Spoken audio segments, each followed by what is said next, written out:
BRS పార్టీలో చేరుతున్నారు.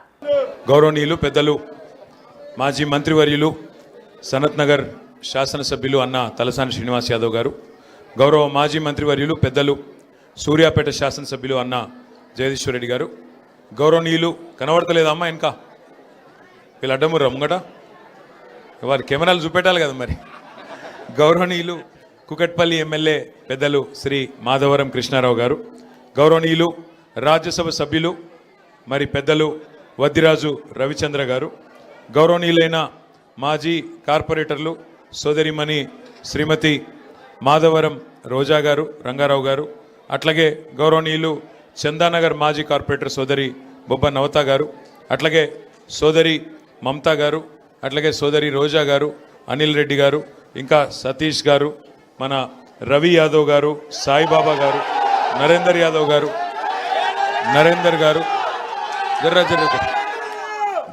సుబ్బరాజ్ గారు, మా కిషన్ అన్న గారు, ఇంకా పేరున మల్లారెడ్డి గారు, శివరాజ్ గారు, ఇంకా శ్రీకాంత్ గారు, పేరున అందరికీ, సంగారెడ్డి గారు, ఎవరో పేర్లు చెప్పలేదో జర తిట్టుకోకురి బై ప్లీజ్, తిట్టుకోకురి. వచ్చిన మా ఆడబిడ్డలకు అన్నదమ్ములకు ఆ వెనకాలకున్న మా కనబడకున్నా కూడా చాలా ఓపికగా ఉన్న మా ఆడపిల్లలందరికీ నమస్కారం తెలియజేస్తూ పత్రికా మిత్రులకు నమస్కారం.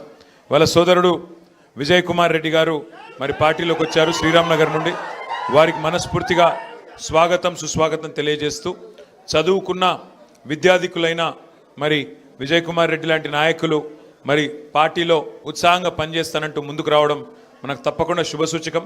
ఎందుకంటే ఒకవైపు మనకు ఆల్రెడీ పార్టీలో శేర్లింగంపల్లిలో అందరు ఆశ్చర్యపోతూ ఉన్నారు, ఎమ్మెల్యే గారు పార్టీ ఇడిచిపెట్టి వెళ్ళిపోయిండు, కానీ బహుశా నాకు తెలిసి మొత్తం హైదరాబాద్లో ఎక్కడ పార్టీ బలంగా ఉందంటే నాకు తెలిసి ఇలా శేర్లింగంపల్లి #1 నియోజకవర్గం.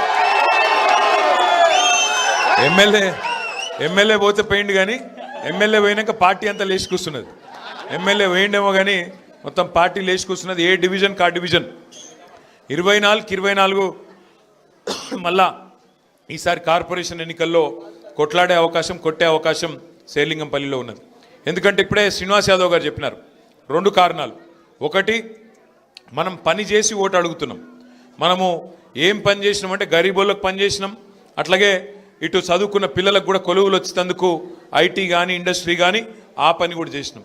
అందుకే మీరు శేర్లింగంపల్లిలో ఏ డివిజన్కి పోయినా ఎక్కడికి పోయినా ఇవాళ కేసీఆర్ గారి నాయకత్వంలో మనం చేసిన పని మీకు కళ్ళకు కనబడతా ఉంటుంది. అట్లాగే ఇంకోవైపు కాంగ్రెస్ బీజేపీ 2 పార్టీలు కూడా చేసిందేమీ లేదు. కాంగ్రెస్ ఏమో అబద్ధాలు చెప్పి అధికారంలోకి వచ్చిన పార్టీ, 2 ఏళ్ల కింద దొంగ మాటలు చెప్పి పచ్చి అబద్ధాలు చెప్పి మీకు అరిచేతుల వైకుంఠం చూపెట్టి ఆ పార్టీ అధికారంలోకి వచ్చింది. ఇంకో దిక్కు